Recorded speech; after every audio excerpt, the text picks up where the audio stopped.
You love your parent, but for some reason, every time you're around them, you end up feeling worse than before. As you've gotten older, you start to recognize this is not a normal way to be treated, and what they are doing is actually really toxic. If this sounds like something you're going through, then this vlog is exactly what you need, because I'm about to tell you 5 ways that you can handle your toxic parent. But before I begin this list, if you are not already subscribed, please pause this video, take a moment, and do so. The reality is that adulthood is hard, and I'm here to help you through it with weekly advice videos that I post every Friday.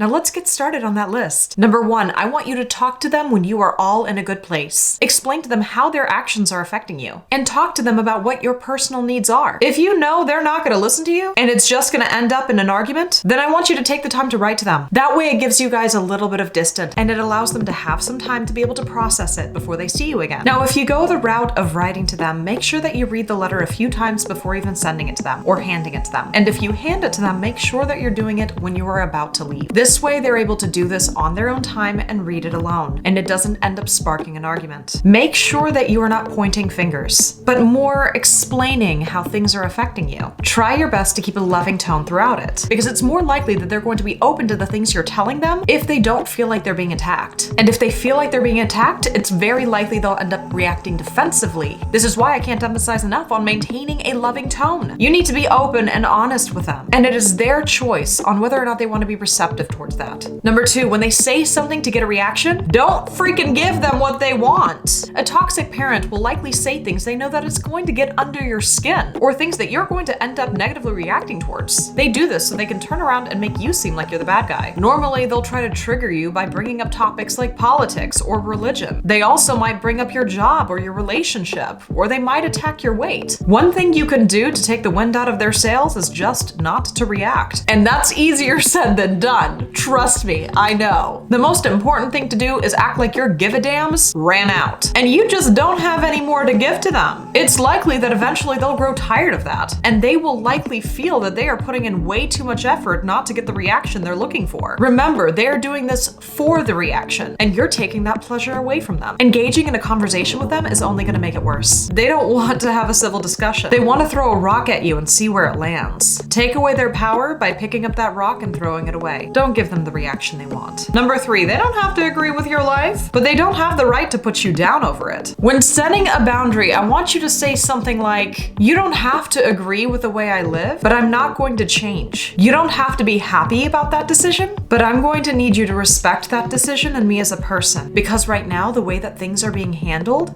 it causes me to feel attacked as a person and disrespected. And I feel as though I don't deserve that. If they end up telling you that they don't respect you as a person, and they don't respect the decisions you've made, let them know that's their choice. And because of the choice they have made, you will decide to take a step away. If they want to choose to take a step towards you and start treating you with respect, awesome, they're welcome back in your life. But it has to be their decision. They have to decide to respect your boundary. Number 4, if they start to scream, let them know you're not going to accept that kind of treatment in your life. And inform them when they've calmed down and want to talk to you in a calm and civil manner, then you will be more than willing to listen. And then you need to turn around and leave until they've calmed down. Just because they are your parents, that does not mean you need to tolerate their toxic behavior. They will eventually learn that if they want to have a relationship with you, it needs to be one that does not involve yelling and screaming. And the only way that they can learn this is by you setting firm boundaries and keeping those boundaries. Number 5, if they continue to disrespect you and treat you like shit, then give yourself time away from them. Taking a step away from your parents doesn't mean that you love them any less. It just means you are prioritizing your own mental health and boundaries over their decision to be toxic. They can decide to treat you better whenever they're ready, but sometimes the only way that's going to happen is if you take a step away first. Remember, the way they treat you is not a reflection of your value.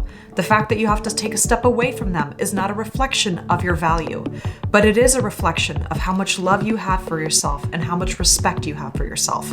Loving yourself and respecting yourself is such an important part of living a happy life. Yes, walking away is very difficult to do, especially at first, but sometimes you gotta do difficult things for the sake of your own happiness. Thank you so much for taking the time to watch my videos. Remember that I give out weekly advice that helps you to live a happier and healthier life. I hope you have a beautiful day.